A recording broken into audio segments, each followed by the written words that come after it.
L'objectif premier de la foi chrétienne est-il de rendre les gens bons? N'est-il pas vrai que les croyants de n'importe quelle religion, ainsi que ceux qui n'en professent aucune, peuvent aussi être de bonnes personnes? L'évangile proclamé vient nous signaler la nouveauté de la foi chrétienne.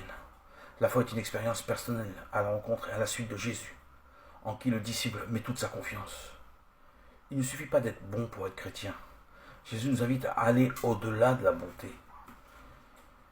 L'Évangile nous invite à une relation d'amitié avec lui et par conséquent cultiver une relation fraternelle et solidaire avec les autres êtres humains.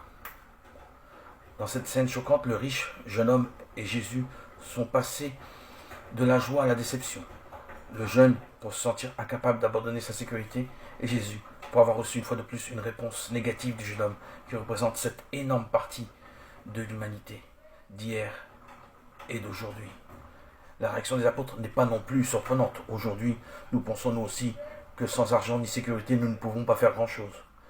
Mais Jésus s'intéressait à l'enseignement que le salut, le bonheur, l'avenir de l'homme ne sont pas garantis uniquement par l'économie, les possessions, la richesse. Jésus ne condamne pas la richesse ou les riches, mais l'accumulation de richesses entre les mains de quelqu'un. Le trésor du ciel s'acquiert avec générosité, solidarité et justice. Partager avec les pauvres, c'est partager avec Dieu lui-même. Nous sommes invités à faire cette attitude de dialogue entre Jésus et le jeune riche. Notre communauté doit assumer aussi les joies, les espérances, la tristesse et l'angoisse des hommes et des femmes de notre temps, en particulier les pauvres, les vulnérables et ceux qui souffrent, que ce soit des conséquences de la pandémie ou de toutes sortes d'abus. Car il n'y a rien de vraiment humain qui ne trouve un écho dans nos cœurs.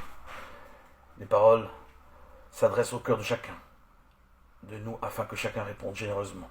Marie-Élie Ami.